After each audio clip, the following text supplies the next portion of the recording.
1.3 কে 3 এর ব্যবহার দেখার জন্য আমাদেরকে এই কয়েকটা টেক্সট টাইপ করতে হবে।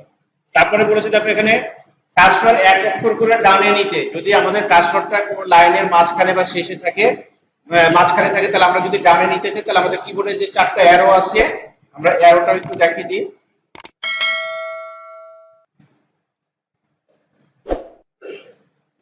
এই যে কিবোর্ডে যে আমাদের এখানে 4টা অ্যারো আছে, এই 4টা অ্যারো দিয়ে আমরা এটা যদি ক্লিক করি তাহলে কি হবে, আমাদের এই যে কার্সর এখানে আছে, দেখো কার্সর এখানে আছে, এই অ্যারোতে ক্লিক করলে কার্সর আমাদেরকে ডান দিকে যাচ্ছে, এটা ক্লিক করলে বাম দিকে যাবে, এটা করলে নিচে আসবে, এটা করলে উপরে যাবে। দেখলে একেবারে সহজ জিনিস, হয়তো এগুলো অনেকের হয়তো ভালো নাও লাগতে পারে, যেগুলো প্রাথমিক বিষয় সবই তো জানি আমরা, ঠিক আছে। আর তারপর এখানে দেখো page up page down, page up page ডাউনের কাজ কি, এই যে পেজ আপ আর পেজ ডাউন, মানে এটাতে ক্লিক করলে কার্সর মানে পেজটাকে দ্রুত মুভমেন্ট করা যায়। এখানে ফলো করে দেখো, এই যে এই স্লাইডারটাকে ফলো করো, দেখো দ্রুত উপরে নিচে উঠছে, তার মানে পেজও দ্রুত উপরে নিচে যাবে, ঠিক আছে, পেজ আপ পেজ ডাউন। এরপরে আমাদের আছে হোম ইন। হোমের ব্যবহার কি, আমাদের কোনো একটা কার্সর যদি কোনো একটা লাইন বা প্যারাগ্রাফের যদি শেষ প্রান্তে অবস্থান করে, আমরা যদি সরাসরি এই এখানে চলে আসতে চাই একেবারে প্রথমে, তাহলে আমাদেরকে কিবোর্ড থেকে হোম চাপ দিলে একেবারে যে প্রথমে চলে আসবে, ঠিক আছে। আচ্ছা, এরপরে আমরা যদি প্রথমে থাকা অবস্থা আমরা যদি শেষের দিকে যেতে চাই, আমরা শেষের দিকে আসতে চাই শেষ প্রান্তে, তাহলে ইন চাপ দিলে কিবোর্ডের ইন চলে আসবে, যেখানে আমাদের ইন কি আছে দেখো, হ্যাঁ এই যে ইন কি লাস্টে চলে আসবে, এটার এখানে ব্যবহার দেখা যাচ্ছে। তারপরে control plus home, control plus হোমে কি হবে, কার্সর ফাইলের শুরুতে নিয়ে আসতে। আমরা একটা অধিক পেজ থাকি, যেমন আমরা এটা কপি করে আর অনেকগুলো পেজ ক্রিয়েট করলাম, এখানে মোটামুটি ধরো অনেকগুলো পেজ ক্রিয়েট করে নিই, আমাদের বুঝতে সুবিধা। তাহলে টোটাল মোটামুটি আমাদের এখানে দেখো এই যে ডকুমেন্ট 1টা খোলা আছে, এখানে আমাদের টোটাল পেজ আছে কতগুলা, আমরা একটা পেজগুলো এখন পুরোপুরি কাউন্টিং হচ্ছে, এখানে 30টা পেজ আছে। এখন আমরা বর্তমানে 30টা পেজে কত নম্বর পেজে অবস্থান করছি, 30 নম্বরে অবস্থান করছি। এখন তোমাকে যদি বলা হয় 1 নম্বর পেজে চলে যাও, তাহলে আমরা কিবোর্ডের সাহায্যে কিভাবে যাব, আমরা কিবোর্ডের সাহায্যে কন্ট্রোল চেপে হোম দিব, একেবারে 1 নম্বর পেজে চলে আসবে, 1 নম্বর পেজে এখানে চলে আসবে। আবার যদি মনে করি যে আমরা একেবারে লাস্ট পেজে যেতে হবে আমাদের দ্রুত, তাহলে আমাদের কন্ট্রোল চেপে ইন দিব, একেবারে লাস্ট পেজে চলে যাবে, ঠিক আছে। আর মাঝখানের পেজে যদি যেতে চাই তাহলে সেই জন্য আমাদের কন্ট্রোল জি চাপ দিয়ে এখানে যত নম্বর ইন্টার দ্য পেজ নাম্বার, যত নম্বর পেজে যেতে চাই সেই নাম্বারটা যদি লিখে দিই, যেমন আমরা এখানে লিখে দিলাম 25 দিয়ে ওকে বটনে ক্লিক করলাম, এই দেখো 25 এ চলে আসছে। মাঝখানে যাওয়ার জন্য কিবোর্ডে কোনো কমান্ড নাই, কিবোর্ড থেকে আমরা কন্ট্রোল জি চাপ দেব, গো টু ডায়ালগ বক্স আসবে, সেখান থেকে নাম্বার লিখে দিলে এন্টার প্রেস করলে আমরা চলে যাব সেখানে। তারপরে এখানে তোমার পেজ আপ পেজ ডাউন, এটা আমরা অলরেডি দেখলাম। আচ্ছা, এরপরে আমরা আসি পরবর্তী পেজে।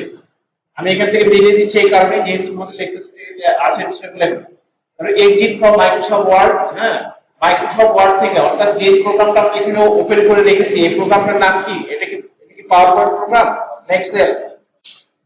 স্ক্রিনে যে প্রোগ্রামটা ওপেন আছে এটার নাম কি, মাইক্রোসফট ওয়ার্ড। এই প্রোগ্রামটাকে যদি আপনি এখান থেকে বের হতে চাই বা বন্ধ করতে চাই, তাহলে আমাদের কয়টা ওয়ে আছে সেটা আমরা দেখে নিই। প্রথমত আমরা এখানে অফিস বাটনে যাওয়ার পরে এখান থেকে হচ্ছে আমরা এক্সিট ওয়ার্ড দেওয়ার পরে আমরা যদি ক্লিক করি তাহলে কি হবে, এখানে আমাদের একটা মেসেজ আসবে, do you want to save the change to document 1, অর্থাৎ আমরা এই যে ডকুমেন্ট 1 টাইটেল বারে লেখা আছে, এই ডকুমেন্ট 1টাকে আমরা বন্ধ মানে সংরক্ষণ করে বন্ধ করতে চাই কিনা সেটা আমাদেরকে কম্পিউটার জিজ্ঞাসা করতে। যেহেতু আমরা পেজে এখানে 30 পেজ প্রায় আমরা কম্পোজ করে ফেলেছি, ওই জন্য কম্পিউটার ডাইরেক্ট তুমি বন্ধ করতে গেলে কম্পিউটার ডাইরেক্ট বন্ধ না করে তোমাকে আগে সতর্ক বানিয়ে দিচ্ছে যে তুমি এটা এই ডকুমেন্ট 1টাকে যা কিছু লিখেছো সেটা সংরক্ষণ করতে চাও কিনা। যদি আমাদের প্রয়োজনীয় কোনো বিষয় হয় তাহলে আমরা ইয়েস বাটনে ক্লিক করবো, আর যদি না হয় তাহলে আমরা নো বাটনে ক্লিক করবো, ঠিক আছে। তাহলে আমরা নো বাটনে ক্লিক করলাম, তারপরে এটা বন্ধ হয়ে গেল, একেবারে মাইক্রোসফট ওয়ার্ড থেকে বের হয়ে গেল। আচ্ছা, আবার আমি মাইক্রোসফট ওয়ার্ডে আসছি, আসার পরে এখানে আমাদের এই একটা প্রসেস গেল। তাহলে মাইক্রোসফট ওয়ার্ড থেকে বের হওয়ার একটা মানে লিগাল ওয়ে হচ্ছে আমরা অফিস বাটনে ক্লিক করব, তারপর এখান থেকে এক্সিট ওয়ার্ড, এটা একটা প্রসেস। আরেকটা হচ্ছে কি আমরা সরাসরি এই ক্রস বাটনে ক্লিক করব, ঠিক আছে, তাহলে আমাদের মাইক্রোসফট ওয়ার্ড থেকে আমরা সরাসরি বের হয়ে যাব। আর যদি আমাদের কোনো কারণে মাউস কাজ করছে না, তাহলে তো আমরা এখানেও যেতে পারবো না, প্লাস এখানেও যেতে পারবো না, তাই না, এখানেও যেতে পারবো না, দুই জায়গায় কোনো জায়গাতে আমরা যেতে পারবো না। যদি এরকম সিচুয়েশন হয় তাহলে আমরা সেই ক্ষেত্রে কিভাবে আমরা মাইক্রোসফট ওয়ার্ড থেকে বের হব, জানা আছে কারো কমান্ড ট্যাব দিয়ে? আচ্ছা, ট্যাব আমরা এই অল্টার কি ব্যবহার করতে পারি, অথবা অল্টার কি ব্যবহার করতে হলে আমাদের কয়েকটা স্টেপ যেতে হবে। আর যদি আমরা কিবোর্ড থেকে সরাসরি যদি এইটা চাপ দিই, দেখো অল্টার কি চেপে ধরে যদি আমরা এখান থেকে এই যে F4 এটা যদি চাপ দিই তাহলে ডাইরেক্ট এক্সিট হয়ে যাবে, ডাইরেক্ট এক্সিট। ঠিক আছে, অল্টার চেপে ধরে এই যে বন্ধ হয়ে গেল। আচ্ছা এখনো যদি আবার এখন এই অবস্থাতে আমি স্ক্রিন আমার কিছু খেলা নাই মানে খোলা নাই, এখন যদি আবার যদি অল্টার F4 দিই তাহলে কি হবে আমরা একটু দেখে নিই। ধরো মাউস তোমার কাজ করছে না, এই অবস্থায় তোমার কম্পিউটারটা বন্ধ করা দরকার, অল্টার F4 দিলাম, অল্টার F4 দিলাম, এখন কিবোর্ড থেকে যদি এন্টার মারি তাহলে কি হবে, কম্পিউটার শাটডাউন হয়ে যাবে, অটোমেটিক বন্ধ হয়ে যাবে। তার মানে মাউস ছাড়াও আমরা কম্পিউটার যে বন্ধ করতে পারি তার একটা প্রমাণ এখানে আমরা পেয়ে গেলাম। ঠিক আছে, আর যদি আমরা এটা বন্ধ করতে না চাই, এখন দেখা যাচ্ছে যে এই মেসেজটা চলে আসছে এখানে বলে যেখানে শুধুমাত্র আমরা কম্পিউটার বন্ধ না কম্পিউটার রিস্টার্ট করতে পারবো, কম্পিউটারকে স্লিপ মোডে নিয়ে যেতে পারবো। এরকম কয়েকটা স্টেপ আছে, দেখো এই যে রিস্টার্ট, তারপরে এখানে হচ্ছে শাটডাউন, তারপরে স্লিপ, হ্যাঁ, তারপর সাইন আউট, তারপরে হচ্ছে সুইচ ইউজার, এগুলা। সুইচ ইউজারটা হচ্ছে কি যে তুমি একটা কম্পিউটারে যদি একের অধিক অ্যাকাউন্ট থাকে, অর্থাৎ ধরো একটা কম্পিউটারে আমরা বাসায় হয়তো 4 ভাই বোন আছে, সবার নামে আলাদা আলাদা অ্যাকাউন্ট আছে, ডেস্কটপ অ্যাকাউন্ট করা।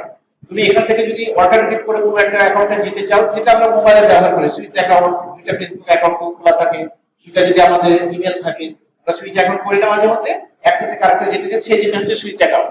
তাহলে আমরা এখান থেকে এইভাবে অ্যারোর মাধ্যমে কিবোর্ড থেকে আপ অ্যারো ডাউন অ্যারো করে প্রেস করে আমরা এখান থেকে যেটা চাই সেটা ব্লক করে এন্টার মারলে আমাদের সেই কাজটা কমপ্লিট হয়ে যাবে। ঠিক আছে, তাহলে এইটা একটা প্রসেস গেল আমরা কি। আচ্ছা এখন যদি আমরা ধরো কম্পিউটারটা আমরা বন্ধ করতে চাচ্ছি না, আমরা আবার কাজ করতে চাই, তাহলে মাউস আমার নষ্ট, তাহলে আমি কি করে এটাকে আউট করব, এটাকে এই স্ক্রিনটাকে কি করে আউট করব, এটাকে আমরা প্রথমে কিন্তু আমরা কিবোর্ড পরিচিতির সময় বলেছি যে যদি মাউস কাজ না করে তাহলে অনাকাঙ্ক্ষিত কোনো স্ক্রিনে যদি মেসেজ চলে আসে তাহলে সেটাকে আমরা যদি আউট করতে চাই তাহলে কিভাবে এটাকে আউট করব। এখন যদি কম্পিউটার কাজ করতে হবে, বন্ধ করব না, তাহলে এটাকে আউট করতে হবে। এটা আমি কিবোর্ড থেকে কিভাবে আউট করব, এসকেপ প্রথম বাটনটা চাপ দিলে এটা ভ্যানিশ হয়ে যাবে। ঠিক আছে, আচ্ছা তাহলে আমাদের এখানে কম্পিউটার কিভাবে বন্ধ করতে হবে প্লাস মাইক্রোসফট ওয়ার্ড থেকে কিভাবে বের হতে হবে আমরা তিনটা পদ্ধতি দেখলাম। আরো একটা পদ্ধতি হচ্ছে কিবোর্ড থেকে আমরা যদি অল্টার চাপ দিই, এই যে এখানে এই যে অল্টার কিটা, এই অল্টার কিটা যদি একবার চাপ দিই তাহলে আমাদের এই যে বাটনগুলো অ্যাক্টিভ হলো, তুমি অল্টার বলতে যে ট্যাপ করতে। এখন এখান থেকে আচ্ছা ঠিক আছে তোমরা বলো দেখি যে এখানে আমি এই যে কিবোর্ড থেকে এখন কম্পিউটারটা মাইক্রোসফট ওয়ার্ড থেকে বের হতে চাচ্ছি, আমি কিবোর্ড থেকে আমার অল্টার F4 না দিয়ে অল্টার দিয়েছি, মেনুগুলো অ্যাক্টিভ হয়ে যাবে। কোন বাটনটা আমি চাপ দিব কিবোর্ড থেকে, কম্পিউটার এই মাইক্রোসফট ওয়ার্ড থেকে বের হব কিবোর্ডের সাহায্যে F চাপ দিব, কারণ এখানে আছে F হাইলাইট হয়েছে যে অফিস বাটনটা। ঠিক আছে, F হাইলাইট হয়েছে, F চাপ দিলাম। এবার আমরা কি করব, X জাস্ট X প্রেস করব, তাহলে মাইক্রোসফট ওয়ার্ড বন্ধ হয়ে গেল। তাহলে আমাদের কয়টা পদ্ধতি জানা হলো, একটা হচ্ছে অফিস বাটন, একটা হচ্ছে ক্রস বাটন, একটা হচ্ছে তোমার অল্টার F4 আর একটা হচ্ছে তোমার অল্টার।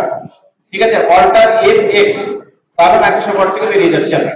তাহলে আমরা চারটা পদ্ধতি জানতে পারলাম, যে চারটা পদ্ধতির মাধ্যমে আমরা হচ্ছে মাইক্রোসফট ওয়ার্ড থেকে বের হয়ে যেতে পারবো। শুধু মাইক্রোসফট ওয়ার্ড না, এক্সেল থেকেও বের হতে পারবো, পাওয়ার পয়েন্ট থেকেও বের হতে পারবো, অ্যাক্সেস থেকেও বের হতে পারবো। ঠিক আছে, আচ্ছা এবার আমরা চলে আসি নেক্সট টপিকসে। আমাদের এখানে দেখো সেশন 2, সেশন 2 তে হচ্ছে যে প্রথমে বলা হচ্ছে যে এই টপিকসে যেগুলো আছে আমরা এখান থেকে যেগুলো জানবো সেটা হচ্ছে নিউ ডকুমেন্ট, ওপেন ডকুমেন্ট, তারপরে ক্লোজ দ্য ডকুমেন্ট, তারপর save, save as, print, preview, তারপরে হচ্ছে সিলেক্ট টেক্সট, ইউজিং মাউস, তারপরে হচ্ছে মাউস এন্ড কিবোর্ড। এই টপিকসগুলো আমরা এখান থেকে দেখব। ঠিক আছে, 2 নম্বর সেশনে পেজ নাম্বার হচ্ছে 38। আমাদের প্রথমে এখানে যেটা আছে যে নিউ ডকুমেন্ট। নিউ ডকুমেন্ট বলতে আসলে কি বোঝায়, দেখো আমরা এই যে কম্পিউটার মাইক্রোসফট ওয়ার্ড এই বন্ধ করে আমরা নতুন করে খুলছি। ঠিক আছে, মাইক্রোসফট ওয়ার্ড খুললাম, খোলার পরে এই যে সাদা একটা আমরা এখানে পেজ পেলাম, এটাই কিন্তু একটা ডকুমেন্ট, এটাই হচ্ছে একটা ডকুমেন্ট। ঠিক আছে, এই যে এখানে লেখা আছে ডকুমেন্ট 1। এখন যদি আমি মনে করি ধরো এখানে কিছু কাজ করলাম, ঠিক আছে, এই পেজে কিছু লিখলাম, লেখার কাজটা হচ্ছে যে এই ডকুমেন্ট 1 এ আর কিছু লিখবো না, আমি আরেকটা নতুন টপিক নিয়ে কাজ করব, সেই জন্য আরেকটা নতুন ডকুমেন্ট নেব। তাহলে কিভাবে নিব, আমরা অফিস বাটনে ক্লিক করব, দেন এখান থেকে হচ্ছে নিউতে ক্লিক করব, নিউতে ক্লিক করার পরে ক্রিয়েট বাটনে ক্লিক করব। তাহলে দেখো এই যে আবার একটা আমরা নতুন একটা ডকুমেন্ট পেলাম। অনেক সময় একটা ডকুমেন্টের মধ্যে অনেকগুলো পেজ তৈরি করতে বললে অনেকে করে কি এভাবে নতুন ডকুমেন্ট খুলে। নতুন পেজ তৈরি করা আর নতুন ডকুমেন্ট তৈরি করা দুটো কিন্তু সম্পূর্ণ ভিন্ন জিনিস। ঠিক আছে, অনেকে এই ভুলটা কিন্তু করে থাকে, এটা কিন্তু কখনো করবা না। তাহলে আমাদের আরেকটা ডকুমেন্ট এখানে খুলে গেল। আর এইটারই কিবোর্ড কমান্ড হচ্ছে কি, কিবোর্ড থেকে যদি আমরা নতুন ডকুমেন্ট খুলতে যাই তাহলে আমাদের 1 আছে 2 আছে। এবার আমরা যদি কিবোর্ড থেকে করতে যাই তাহলে কি করব, কন্ট্রোল চেপে ধরে আমরা এখান থেকে কন্ট্রোল চেপে ধরে এন অক্ষরটা চাপ দেব, তাহলে আমাদের নতুন ডকুমেন্ট খুলে যাবে। কন্ট্রোল চেপে এন, এই যে নতুন ডকুমেন্ট, ডকুমেন্ট 3। আমাদের যদি একটা একটা করে ডকুমেন্ট খুলছে তার প্রমাণ আমরা টাইটেল বারে দেখতে পাচ্ছি, প্লাস আমরা এখানে যদি এই যে ওয়ার্ডের আইকনে ধরি তাহলে আমাদের এখানে দেখো তিনটায় দেখাচ্ছে, পরপর তিনটা দেখাচ্ছে ডকুমেন্ট 1 2 3, ঠিক আছে? তাহলে আমাদের তিনটায় আমাদের এখানে খোলা আছে। এরপরে আমাদের পরবর্তী যেটা আছে যে open the document. Open the document একটু পরে আসছি আমরা এখানে। আচ্ছা অসুবিধা নেই, ওপেন দা ডকুমেন্টে আসি। ওপেন দা ডকুমেন্টের কাজটা হচ্ছে কি যে তোমার পূর্বে থেকে তৈরি করা আছে কম্পিউটার ফাইল সেভ করা আছে, সেই ফাইলটাকে গতকালকে বানিয়ে গেছো, আজকে সেই ফাইলটা যদি খুলে দেখতে চাও তাহলে কিভাবে করবা? তাহলে আমরা এখান থেকে অফিস বাটনে আসবো, তারপরে এখানে ওপেনে ক্লিক করবো। ওপেনে ক্লিক করার পরে আমার যে ফাইলটা আগে থেকে, যেমন ফাইনাল এক্সাম 2025, ধরো এটা আগে আমরা সাপোজ ধরলাম যে গতকাল বানিয়ে গেছে, আজকে আমরা দেখবো যে কি অবস্থা আছে।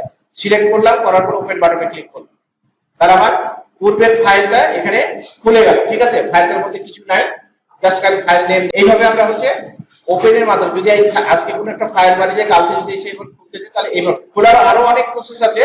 এটা হচ্ছে আমি মাইক্রোসফট ওয়ার্ড ওপেন থাকা অবস্থায় লিগ্যাল ওয়ে যেটা সেটাই আমি বলছি, আরো অনেক। তাছাড়া যে কোনো ফাইল ডাবল ক্লিক করলে খুলে যাবে, বা সিঙ্গেল এই মাঝখানে বাটনটা ক্লিক করলে আমাদের খুলে যাবে। কিন্তু আমরা মাইক্রোসফট ওয়ার্ড থেকে যেভাবে করা যায় সেটা আগে দেখে নিই বা জেনে নিই, তারপরে আমরা হচ্ছে বাকিগুলো দেখব, ঠিক আছে? আচ্ছা, এরপরে আমরা ধরো তাহলে আমাদের ফাইনাল এক্সাম এখানে, তাহলে এখন মোট কয়টা এখানে ফাইল গুলো আছে বলো তো? ডকুমেন্ট কয়টা গুলো আছে, ফাইল কয়টা গুলো আছে বর্তমানে বোঝা যাবে? আর যদি এখানে আমরা দেখতে পাচ্ছি না একসাথে, তাহলে কোনটার মাধ্যমে দেখতে পারবো? পয়েন্টারটা নিয়ে যে এখানে ধরলে দেখতে পারবে, যে আইকনের উপর ধরলে দেখতে পারবে কি ফাইল আছে, ডকুমেন্ট 1 2 3 আর ফাইনাল এক্সাম, ঠিক আছে? তাহলে এই তিনটা চারটা ফাইল আমাদের এখানে খোলা আছে, তিনটা ডকুমেন্ট একটা ফাইল খোলা আছে, ঠিক আছে? আমরা এগুলোকে যতক্ষণ পর্যন্ত কোনো নামের সংরক্ষণ না করব ততক্ষণ পর্যন্ত একটা ডকুমেন্ট, যখন আমরা কোনো একটা ফাইল নেম দিয়ে সেভ করব তখন সেটা হবে ফাইল, ঠিক আছে? আমরা অনেক সময় ডকুমেন্টকে ফাইল বলি, ফাইলকে ডকুমেন্ট বলি। হ্যাঁ, অনেকে বলে যে একটা নতুন ফাইল খুলো বা নতুন একটা তোমার পূর্বে তৈরি ফাইল খুলো, দেখা যাচ্ছে সেটা না একটা নতুন ডকুমেন্ট খুলে দিয়ে বসে আছে। আমরা এই ভুলগুলো কিন্তু অনেক সময় চাকরির জন্য প্র্যাকটিক্যাল টেস্ট দিতে গেলে কিন্তু আমাদের বিভিন্ন ধরনের প্রশ্নগুলো করে থেকে আমরা অনেকে বুঝি না, চুপচাপ বসে থাকি, বা দেখা যাচ্ছে বললো যে ফাইল খুলো, দেখা যাচ্ছে নতুন ডকুমেন্ট খুলে দিয়ে বসে আছে, ঠিক আছে? এই সমস্ত বিষয়গুলো যখন তোমার ধরা পড়ে তখন সেখান থেকে প্র্যাকটিক্যাল থেকে আউট হয়ে যাবে। এই জন্য মাইক্রোসফট অফিস যে কোনো চাকরির পরীক্ষা দিতে গেলে তোমার এই মাইক্রোসফট ওয়ার্ড, এক্সেল, অ্যাক্সেস এবং হচ্ছে অ্যাক্সেস অতটা লাগে না, পাওয়ার পয়েন্ট, এই তিনটা জিনিসের ভালো দক্ষতা থাকতে হবে, নাহলে কিন্তু প্র্যাকটিক্যালে টিকতে পারবে না, ঠিক আছে? যদি কোনো প্রতিষ্ঠান মনে করে যে আমি সত্যিকার অর্থে একজন ভালো কম্পিউটার ম্যানকে যাচাই বাছাই করে নিব, তাহলে টিকতে পারবে না। আর যদি মনে করে যে মানে কোনো লবিং দিয়ে ঢুকবা, তাহলে কি হবে? হয়তো চাকরি পাবা কিন্তু ভবিষ্যতে উঠতে বসতে শুধু বসের কথা শুনবা, ঠিক আছে? মানে অপমানিত হতে হবে, কারণ তুমি কাজ জানো না, লবিং এর মাধ্যমে চাকরিতে আসছো, ঘুষ দিয়ে চাকরিতে আসছো, কিন্তু কাজ জানো না, তাহলে সেই ক্ষেত্রে তোমাকে বারবার কথা শুনতে হবে, নিজেকে ছোট হতে হবে। এই জন্য এই কাজটা আমরা করবো না, আমরা চেষ্টা করবো যেভাবেই যাই না কেন অন্তত কাজ জেনে জন্য যেতে পারে, ঠিক আছে? আচ্ছা, তারপর এখানে দেখো আমাদের এবার যেটা আছে তোমার 2.5, এই 40 নম্বর পেজেরই 2.5 এ কি বলেছে যে সিলেক্ট এখানে হচ্ছে তোমার টেক্সট আর কি মাউসের এবং কিবোর্ডের সাহায্যে কিভাবে তুমি টেক্সট সিলেক্ট করবে। দেখো আমরা এখান থেকে আসি, আমি প্রথমেই দেখাচ্ছি মাউসের সাহায্যে। ধরো এই যে লেখাগুলো আছে আমাদের, এই লেখাগুলো যদি আমরা সিলেক্ট করতে চাই, ধরো এই লাইনটাকে আমরা ব্লক করব। এই যে ব্লক বা সিলেক্ট করতে আসলে কি বোঝায়? এই যে আমি এটাকে কি বলে, এটা যেটা আমি নাড়াচ্ছি, এটা কার্সর, হ্যাঁ? কে বলবে সঠিক করে, কে বলতে পারবে এটার নাম কি? কার্সর হচ্ছে এই যে কালো যেটা ব্লিঙ্কিং করছে, এটা হচ্ছে কার্সর। আর যেটা আমি যে নাড়াচ্ছি ক্যাপিটাল আই এর মতো দেখাচ্ছে, এটার নাম হচ্ছে আইবিম, ঠিক আছে? এটাকে আইবিম বলা হয়। এই আইবিমটা নিয়ে যে যখন যেখানে ক্লিক করে আমি টান দেবো মাউস পয়েন্টার, ঠিক সেটাই সিলেক্ট হবে, ঠিক আছে? আবার এদিক থেকে যদি এদিকে সিলেক্ট করতে চাই তাহলে এইভাবে সিলেক্ট করতে হবে। আবার যদি মনে করি উপর থেকে আমি এখান থেকে ধরে আমি এই 2 লাইন সিলেক্ট করবো, 2 লাইন সিলেক্ট করবো। যদি মনে করি 3 তাহলে ছাড়বো না, সেক্ষেত্রে অনেকে দেখা যাচ্ছে বলা হলো 3টা লাইন সিলেক্ট করে, সে কি করলো এখান থেকে এসে সিলেক্ট করে এখানে মাউস পয়েন্টার ছেড়ে দিল, মাউসের হাত ছেড়ে দিল, দেওয়ার পরে এখানে আবার টানছে এইভাবে, তাহলে কি হবে? হবে না। তাহলে এইটা যদি বলে একই সঙ্গে 3টা লাইন ব্লক করো, তাহলে আমাকে এখান থেকে শুরু করলাম করে মাউসের বাটন আমি কিন্তু চেপে আছে, ছাড়বো না, যেখান থেকে শুরু করবো সেখানে মাউস পয়েন্টার চেপে ধরবো এবং যেখানে আমি শেষ করতে চাই আমার এন্ডিং পয়েন্ট যেটা, সেখানে জায়গায় পয়েন্টার ছাড়বো। এখন আমার এন্ডিং পয়েন্ট যদি 4th নম্বর হয়, তাহলে আমি এখানে এসে আমি লাইনটা ছাড়বো, মাউস পয়েন্টার ছাড়বো।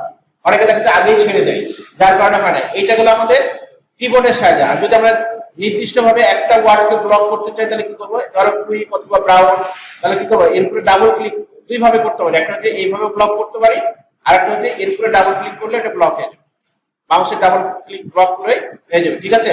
অথবা আমাদের এই মাউসে একটা দেখো স্ক্রল বারের সাথে একটা ছোট্ট বাটন আছে, সব সব মাউসে হয়তো পাবা না মনে হয়, কিছু কিছু মাউসে আছে, এটা হচ্ছে ডাবল ক্লিকের কাজ করে। মানে আমরা মাউসের লেফট বাটনটা ডাবল ক্লিক করে যে কাজটা করি, এই বাটনটা হচ্ছে সেই একবার ক্লিক করলে সেই কাজটা করে, ঠিক আছে। আমাদের মাউসে থাকুক বা না থাকুক সবারটাই, কিন্তু আমরা জেনে রাখলাম যে এই কাজটা আমরা এখান থেকে এর মাধ্যমে করতে পারি।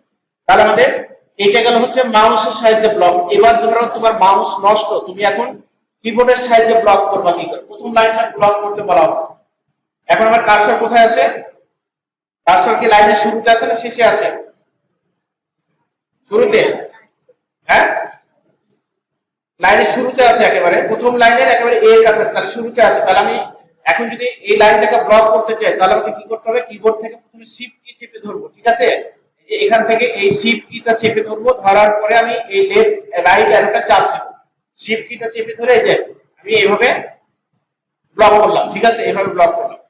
আচ্ছা, যদি আমি চেপে ধরে থাকি তাহলে দ্রুত ব্লক হবে, যে এইভাবে দ্রুত ব্লক হবে, ঠিক আছে। ঠিক একই ভাবে যদি আমার লাইনের শেষে থাকে তাহলে আমি শিফট কি চেপে ধরে কোনটা দেবো, আরো লেফট অ্যারো দেবো, ঠিক আছে, লেফট অ্যারো চাপতে থাকবে, এটা হচ্ছে দ্রুত হবে। আর যদি আমাকে দেখা যাচ্ছে লাইনের শুরুতে আছে এবং যদি অ্যারো কি ব্যবহার না করে এট এ টাইম পুরো লাইনটা আমি ব্লক করতে চাই, প্রথম লাইনটা শুরু থেকে শেষ পর্যন্ত ব্লক করতে চাই, তাহলে কি করে, শিফট কি চেপে ধরে আমি ইন কি চাপ দেবো, ইন, দেখো একবারে ব্লক হয়ে গেল, মানে এতে সময় বাঁচলো। ঠিক একই ভাবে যদি লাইনের শেষে থাকে তাহলে কি দিব, শিফট কি চেপে ধরে হোম দিব, হোম। দেখো আমি যেগুলো বলছি এগুলো সবকিছু কিন্তু এখানে লেখা আছে অপোজিট পেজে, দেখো 41 নম্বর পেজে আমি যে কথাগুলো বলছি টু দা পয়েন্টে এখানে সবকিছু একটা একটা করে লেখা আছে, ঠিক আছে। আমি তোমাদের লেকচার শিটটা খালি মিলিয়ে দাও, একটাই কারণ তোমরা আমার অ্যাবসেন্সে যেন এখান থেকে এগুলো দেখে তোমরা করতে পারো, ঠিক আছে, এই জন্য তোমাদেরকে নেক্সট টাইম যেন আমাকে আর না বলা লাগে। আচ্ছা, তারপরে এখানে দেখো আমাদের এবার যদি আমরা মনে করি যে এখান থেকে শুরু করে এই পর্যন্ত এটা ব্লক করবো, পুরো পেজটা, এই পুরো পেজের এই অংশ ব্লক করবো কিবোর্ডের সাহায্যে, মাউস দিয়ে তো করতে পারবোই, এভাবে আমরা টেনে নিয়ে এসে এখানে ছেড়ে দিলে হয়ে গেল। আর যদি আমরা এটা কিবোর্ডের সাহায্যে করতে যাই, তুমি শিফট চেপে এন্ড দিলাম, প্রথম লাইনটা ব্লক হলো, এবার পরবর্তীতে এট এ টাইম একটা করে লাইন ব্লক করার জন্য আমরা শিফট ছাড়বো না, ডাউন অ্যারো দেবো, তবে একটা করে লাইন ব্লক, ঠিক আছে। আর যদি ইন লাইনের শেষে থাকে, এখন ধরে পেজের শেষ প্রান্তে এখানে কার্সর আছে, যে এখন যদি তুমি ব্লক করতে চাও ঠিক একই ভাবে শিফট চেপে ধরে তুমি হোম দিবা, তারপরে আবার আপ অ্যারো দিবা, একই ভাবে এটা ব্লক হয়ে যাবে। আরেকটা প্রসেস হচ্ছে নির্দিষ্ট কোনো জায়গা থেকে যদি টপ লেভেল পর্যন্ত ব্লক করতে চাও তার জন্য একটা আমার কমান্ড আছে। ধরো আমি পেজের এই যে মাঝখানে এখানে কার্সর রাখলাম, ঠিক আছে, এই যে এখানে কার্সর রাখলাম, কয় নম্বর লাইন এখানে দেখো মোটামুটি আমি এই এই এই যে এই যাতে এই রেড কালার করে দিই, এটা একটু বোঝার সুবিধার্থে একটু রেড কালার করে দিই, তাহলে সবার জন্য সুবিধা হবে। এই এখান থেকে আমি যাচ্ছি টপে একবার ব্লক করব, এটা কি কোনো ওয়ে আছে মাউস ছাড়া কিবোর্ড দিয়ে করার, কারো জানা আছে? ধরো আমি এখানে যে কুইক ব্রাউন জামসন রেড কালার যে লেডি ডট আছে এখান থেকে আমি উপর করব, তাহলে আমি শিফট কন্ট্রোল চেপে হোম যাব, যেখানে আমার কার্সর ছিল সেখান থেকে একেবারে টপ লেভেল পর্যন্ত ব্লক হয়ে গেছে। ঠিক একই ভাবে এখান থেকে আবার যদি নিচের দিকে করতে চাই শিফট কন্ট্রোল ইন, তাহলে আমার শিফট কন্ট্রোল ইন দিলে একেবারে লাস্ট পর্যন্ত ব্লক হয়। লাস্ট বলতে কত দূর, যদি আমার 50 পেজ থাকে 50, এক পেজ থাকলে এক পেজ, যদি আমার 10 পেজ থাকে 10 পেজ, মানে যেখান থেকে টার্গেট করেছি শুরু স্টার্টিং করেছি সেখান থেকে একেবারে লাস্ট পেজ পর্যন্ত ব্লক হয়ে যাবে, উপরের দিকে কিন্তু ব্লক হয়নি।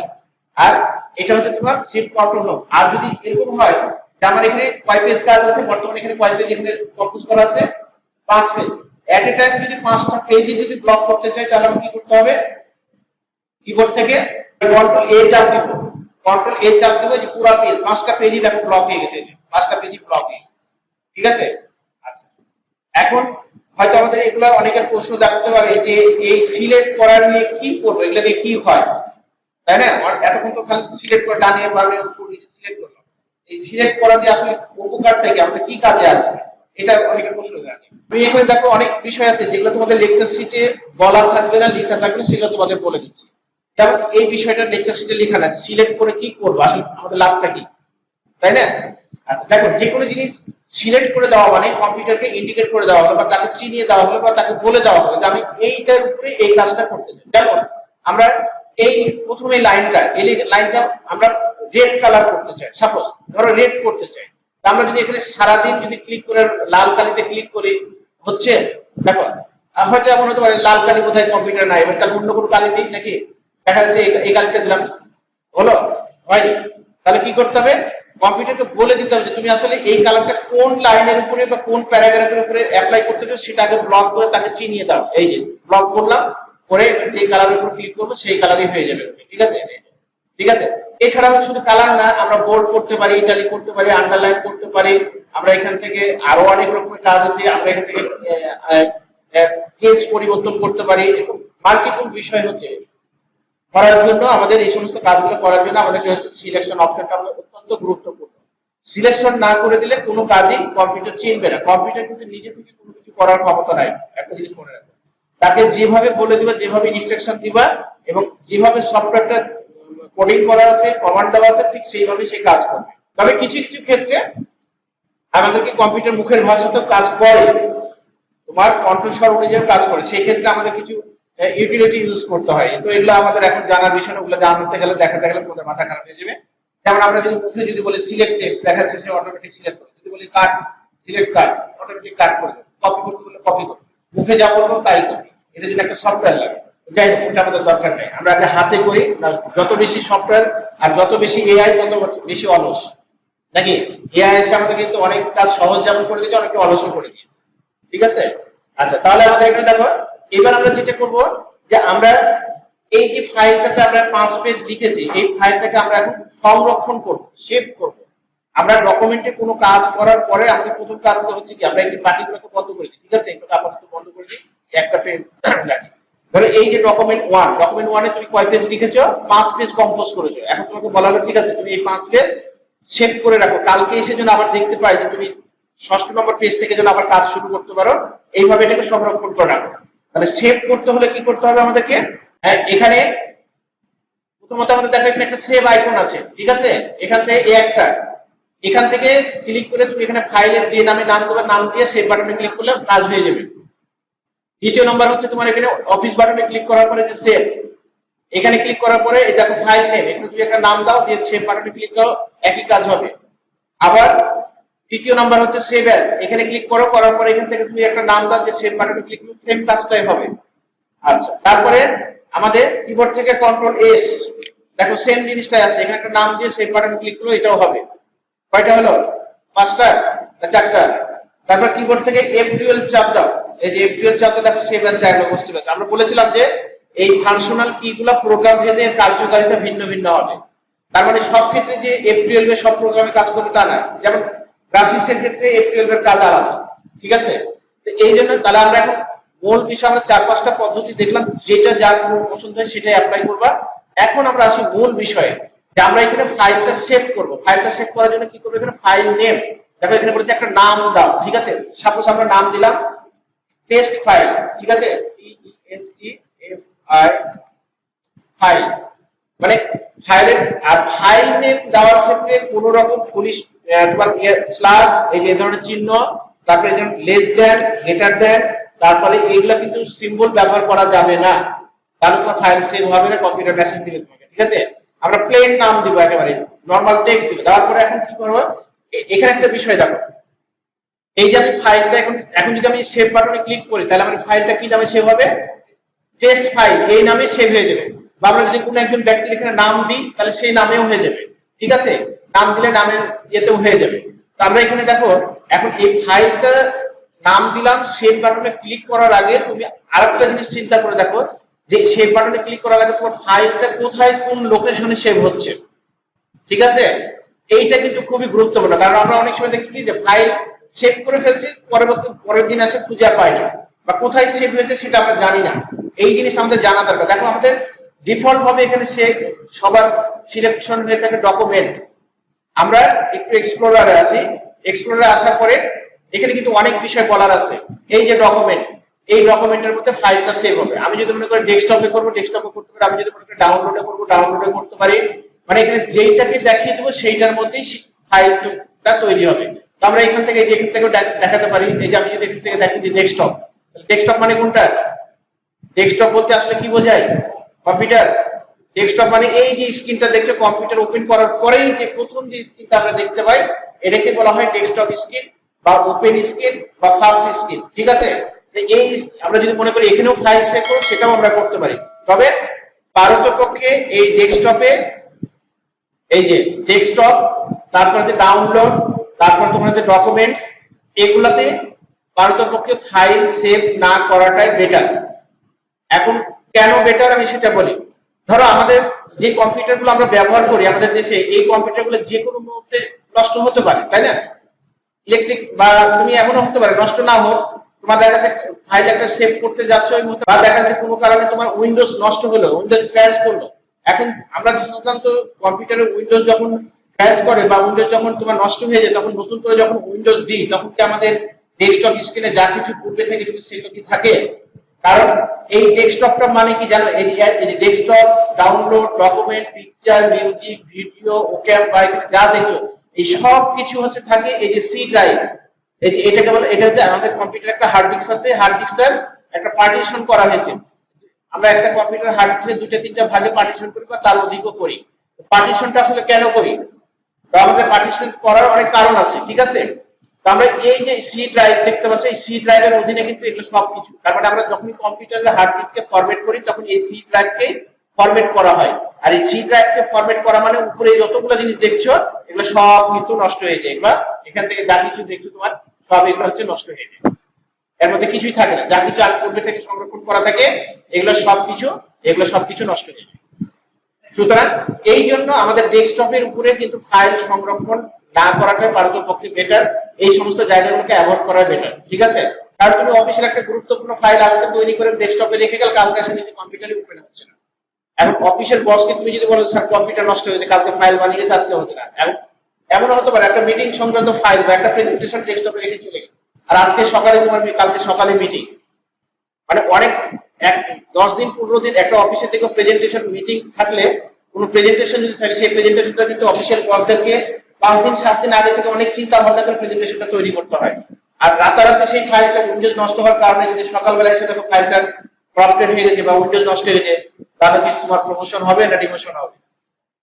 শুধু তাই না, মানে যদি প্রাইভেট সেক্টর হয় বলবে যে তুমি কাল থেকে আর অফিসে আসার দরকার নেই, এই কথাই বলবে।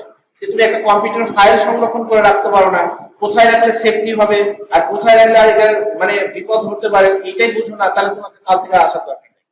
সুতরাং আমরা পারতপক্ষে এই জায়গাগুলোকে অ্যাভয়েড করব। আমরা কোথায় তাহলে সেভ করব? এই যে সি ড্রাইভের নিচে যতগুলো থাকবে D E F G H, যতগুলো, অনেক একটা কম্পিউটার 8টা 10টা পার্টিশন থাকে, তুমি এখানকার যে কোনো একটা ড্রাইভকে এইভাবে সিলেক্ট করে দেখিয়ে দিবা, দিয়ে সেখানে ফাইলগুলো সেভ করবে। এটাই হচ্ছে নিয়ম, ঠিক আছে? তো আমরা এই জিনিসগুলা অনেকে বুঝি না, না বোঝার কারণে। আপাতত আমরা যেহেতু প্র্যাকটিস করছি, এখন আমাদের রাখলে সমস্যা না। আমরা যেহেতু প্র্যাকটিসের জন্য ফাইলগুলো তৈরি করছি, এই ফাইলটা আমার নষ্ট হয়ে গেলে কোনো যায় আসে না, যার কারণে আমরা এখন ডকুমেন্ট অথবা আমরা এখানে ডেস্কটপ যেগুলো একসাথে রাখতে পারি। তো আমি আপাতত ডকুমেন্ট দেখিয়ে দিলাম, ঠিক আছে? এটা ডকুমেন্ট দিয়ে এখানে একটা নাম দিলাম, ঠিক আছে? এখানে আমরা একটা নাম দিলাম টেস্ট ফাইল, ঠিক আছে? ভালো একটা প্রশ্ন করছো। এই লোকাল ড্রাইভ সি, এই ড্রাইভটা হচ্ছে রুট ড্রাইভ, এটাকে বলা হয় রুট প্যানেল, ঠিক আছে? আমরা সাধারণত ডিফল্ট ভাবে উইন্ডোজ সেটআপ দিলে অটোমেটিক এই ড্রাইভের মধ্যে যায় এখানে আমাদের, এবং অন্যান্য যে সফটওয়্যারগুলো আমরা ইনস্টল করি সেগুলোও কিন্তু এখানে যায়। তুমি একটা কম্পিউটারে অফিস, তারপরে গ্রাফিক্স, তারপরে অন্য যে কোনো গেম যা কিছু ইনস্টল করো সব কিছু তোমার এই লোকাল ড্রাইভের মধ্যে যাবে। লোকাল ড্রাইভের একটাই অসুবিধা বা একটাই ভয়ের বিষয়, সেটা হচ্ছে যে এখান থেকে আমাদের কোনো সেফটি থাকে না। যে কোনো মতে উইন্ডোজ ক্র্যাশ করলে এখান থেকে আমাদের সবকিছু হারিয়ে যাওয়ার একটা ভয় থাকে। আর এখানে তোমার অন্যান্য যে পার্টিশন গুলো থাকে সেগুলোর মধ্যে যদি আমরা ফাইলটা সংরক্ষণ করে রাখি, তাহলে এটা আমাদের অ্যাডভান্টেজ হচ্ছে এটাই যে আবার উইন্ডোজ যদি পুরো অপারেটিং সিস্টেম ক্র্যাশ করে যায়, আমি নতুন করে আবার উইন্ডোজ দিলে আমার সমস্ত ফাইলগুলো এখানে মানে কোনো রকম নষ্ট না হয়ে অক্ষত অবস্থাতে থেকে যাবে। এটা আমরা পরবর্তীতে ব্যবহার করব। এবং এরকমও হতে পারে যে তোমার যদি কোনো কারণে দেখা যাচ্ছে তোমার হার্ড ডিস্ক নষ্ট হবে, কম্পিউটারের মাদারবোর্ডই নষ্ট হয়ে গেছে, এমনও হতে পারে যে হার্ড ডিস্ক ঠিক আছে, সি ড্রাইভ নষ্ট হয়নি, উইন্ডোজ নষ্ট নেই, কিন্তু কোনো কারণে কম্পিউটারের পাওয়ার সাপ্লাই নষ্ট হয়ে গেছে বা কম্পিউটারের মাদারবোর্ড নষ্ট হয়ে গেছে, সেই ক্ষেত্রে তুমি কি করতে পারবা? কম্পিউটারের হার্ড ডিস্কটাকে খুলে নিয়ে যে তুমি অন্য কোনো কম্পিউটারে স্লেভ হিসেবে লাগিয়ে, মানে প্রথমত যেটা থাকে সেটা মাস্টার হার্ড ড্রাইভ, আর যেটা খুলে নিতে লাগবে সেটা স্লেভ হিসেবে কাজ করবে। তখন তুমি তোমার সমস্ত ফাইলগুলো অ্যাক্সেস করতে পারবে, তোমার সি এর মধ্যে যেগুলো আছে সেগুলো অ্যাক্সেস করতে পারবে, আদার্স যেগুলো ড্রাইভের মধ্যে আছে সেগুলো অ্যাক্সেস করতে পারবে। এটা হচ্ছে একটা তোমার লোকাল ড্রাইভ আর আদার্স ড্রাইভের মধ্যে এটা হচ্ছে একটা অ্যাডভান্টেজ। আর আরেকটা বিষয় হচ্ছে যে আমরা এই পার্টিশনটা কেন করি, না করলে কি হয়, না করলেও তোমার কম্পিউটার চলবে, চলবে না তা না, করলে একটা সুবিধা হচ্ছে কি, ধরো আমরা একটা বিল্ডিং তৈরি করতে গিয়ে তুমি ধরো 2 কাঠা জমির উপর একটা বাড়ি তৈরি করছো, এখন 2 কাঠা জমির উপর বাড়ি তৈরি করতে গিয়ে যদি দেখা যায় টোটালি তুমি একটাই রুম করেছো, তাহলে সেই রুমের কোনো প্রাইভেসি থাকবে?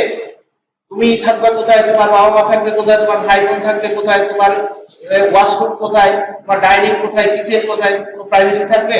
তোমার নিজের রুমের মধ্যে তুমি রুমটাকে তোমার মতো করে গোছাতে যাচ্ছ, তার কোনো প্রাইভেসি থাকবে? কিচ্ছু থাকবে না। আর যদি এটাকে আমরা পার্টিশন দিই তাহলে কি হবে, আমরা আমাদের মতো করে জিনিসটাকে গোছাতে পারবো। আমি আমার সুবিধা মতো আমার রুমের ডেকোরেশন আমি করতে পারবো, তুমি তোমার রুমের ডেকোরেশন করতে পারবে, ডাইনিং কে ডাইনিং এর মতো সাজাতে পারবো, এরকম একটা সুবিধা পাবো। ঠিক পার্টিশন গুলো হচ্ছে ঠিক তাই, যে একটা কম্পিউটার হার্ড ডিস্কের পার্টিশন দিয়ে দিলে তুমি ধরো 5টা এখানে ড্রাইভ করলা সি ডি ই এফ, একটা লোকাল ড্রাইভ তো থাকলো উইন্ডোজ এর জন্য, একটা তুমি লিখলা হয়তো সফটওয়্যার, তুমি এটাতে সফটওয়্যার, আরেকটা দিলা অডিও, আরেকটা নাম দিলা ভিডিও, আরেকটা রাখলে পার্সোনাল, সেখানে তোমার পার্সোনাল কাজ রাখলা। তাহলে এইভাবে যদি তুমি নামকরণ করে এই লোকাল ডিস্কগুলো নামকরণ করে যদি তুমি তোমার আলাদা আলাদা এইভাবে জিনিস রাখো, তাহলে কি তোমার পেতে সুবিধা হবে না, বা খুঁজে পেতে সুবিধা হবে না? এটাই হচ্ছে একটা সুবিধা। হার্ড ডিস্ক পার্টিশন করলে এর সুবিধা, আর পার্টিশন না করলে কম্পিউটার চলবে কিন্তু তোমার একটা রিস্ক থেকে যাবে, যদি কোনো কারণে সিস্টেম ক্র্যাশ করে তোমার সবকিছুই শেষ, কাজের ফাইলও শেষ, তোমার প্রয়োজনীয় ছবি যা আছে লিখেছো সেগুলোও শেষ, কিছুই থাকবে না। এটা হচ্ছে সুবিধা লোকাল ডিস্ক আর তোমার হচ্ছে অন্যান্য ড্রাইভের মধ্যে, এটা একটা সুবিধা যে ইন্ডিভিজুয়াল জিনিস রাখলে কি সুবিধা, এবং পার্টিশন করলে হার্ড ডিস্কের কি সুবিধা। তো এই পার্টিশন গুলো ইউজারদেরকে যারা এক্সপার্ট তারা নিজেরাই করে, আর না হলে কম্পিউটার যখন কিনবা তুমি তখন সেখান থেকে তাদেরকে বললে তারাই নিজেরাই করে দেয়, কম্পিউটার দোকান থেকে করে দেওয়া হয়, সফটওয়্যারের মাধ্যমে করে দেওয়া হয়। ঠিক আছে, তো আমরা এখানে নাম দিলাম, নাম দেওয়ার পরে দেখো এখানে লেখা আছে ডকুমেন্ট 1। আমরা যদি এখানে সেভ অ্যাজ টাইপ, এটা একটু পরে আসছি, এখনো বলে দেওয়া যায় সেভ অ্যাজ টাইপে দেখো এখানে লেখা আছে ওয়ার্ড ডকুমেন্ট, তার মানে আমরা অলওয়েজ ফাইল সেভ করি ওয়ার্ড ডকুমেন্ট হিসেবে। যদি আমরা এখান থেকে কোনো কারণে দেখা যাচ্ছে যে এখানে কি করি যে ওয়ার্ড 97 2003 এটাকে যদি সিলেক্ট করে দিই তাহলে কি হবে জানো, আমরা দেখো এটা হচ্ছে উইন্ডোজ 10 বা তার আপডেট যে ভার্সনগুলো থাকে, তুমি সেখানে যখন কোনো ফাইল একটা তৈরি করবে, সেই বিশেষ করে বাংলার ক্ষেত্রে বাংলা একটা ফাইল তৈরি করলে সেই ফাইলটা তৈরি করার পরে পেন ড্রাইভে নিয়ে এসে তুমি তোমার বাসাতে উইন্ডোজ 7 দেওয়া আছে এবং অফিসও 7 দেওয়া আছে, সেখানে যখন ফাইলটা ওপেন করতে যাবা ফন্ট আছে ওখানে সুতো নিয়ে এমজে ফন্টে কাজ করেছে উইন্ডোজ 10 এ বা অফিস 10 এ, তোমার মানে এক কথায় উইন্ডোজ তোমার হচ্ছে অফিস 7 এ তুমি যা কিছু আছে তোমার বাসাতে কম্পিউটার সবকিছু রাখা আছে, বাট তোমার এখানে দেখা যায় অফিসটা 7 ভার্সন, যখন তুমি ফাইলটা ওপেন করতে যাবে সবকিছু ভেঙে এরকম এলোমেলো হয়ে যাবে। আমরা সাধারণত দেখি এক কম্পিউটারকে ফাইল নিয়ে আর কম্পিউটার খুলতে গেলে, বিশেষ করে আপডেট ভার্সনের ফাইল যদি লোয়ার ভার্সনে যদি খুলতে যাই তাহলে আমাদের ফাইলের গোলার অবস্থা হয়ে যায় যে মানে হজবরল হয়ে যায়, কিছু বোঝা যায় না। ঠিক আছে, আবার অনেক সময় স্পেস গুলা নাই হয়ে যায়, স্পেস গুলা নাই হয়ে যায়, যে একটা ওয়ার্ড লেখার পরে লেজি ডট মাঝখানে যে স্পেস দিয়েছো এগুলা সব মার্জ হয়ে যায়। ঠিক আছে, যে এই সমস্যাগুলো হয়ে যায়, তখন তুমি কি করবা, বিশেষ করে উইন্ডোজ 10 থেকে শুরু করে আপার ভার্সন যতগুলো আছে এগুলোতে যখন কাজ করবা, পেন ড্রাইভে যখন ফাইল নেবা তখন 2 ধরনের ফাইল নিবা, এটা হচ্ছে বুদ্ধিমানের কাজ। বিশেষ করে যখন তুমি এসে সেভ এজে আসবা, বা এখানে ডাইরেক্ট সেভ এজেও আসতে পারো অথবা সেভ থেকে সেভ এজে আসবা, আসার পরে এখান থেকে সিলেক্ট করে দেবা ওয়ার্ড 97 হচ্ছে 2003 ডকুমেন্ট, সেটা সেভ করে দিয়ে এখানে ফাইলের নাম দিবা, দিয়ে ফাইলটা সেভ করো। ঠিক আছে, আমি দুইটাই সেভ করে দেখাচ্ছি দুইটার অবস্থা কি। এখন যদি এইখানে ফাইলটা সেভ করি তাহলে এই ফাইলটা যদি সেভ করলাম, দেখো এই যে এখানে টেস্ট ফাইল চলে আসলো। ঠিক আছে, এবং এই ফাইলটা দেখো আমি এখানে এটার আরো একটা ফাইল আমি তৈরি করছি, আরো একটা ফাইল তৈরি করছি, এটার নাম দিলাম হচ্ছে তোমার সাপোজ এখানে